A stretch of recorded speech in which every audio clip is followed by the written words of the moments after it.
Seorang pemuda di Medan, Sumatera Utara nekat menikam ayah dan kakaknya hingga meninggal di rumahnya sendiri. Belum jelas motif pelaku nekat melakukan aksinya, namun diduga karena motif ekonomi. Tersangka disebut langsung menyesali perbuatannya dengan bersujud di dekat jasad sang ayah tak lama seusai kejadian. Dikutip dari tribunmedan.com, pemuda bernama M. Arsyad Kertonawi melakukan pembunuhan pada ayahnya, Sugeng, dan kakaknya, Rizky Sarbiani pada Sabtu tanggal 28 Agustus tahun 2021 malam.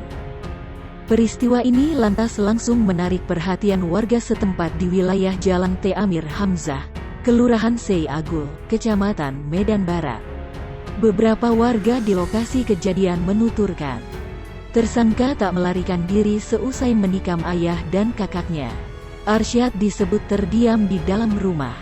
Ia bahkan sampai bersujud di dekat jasad sang ayah.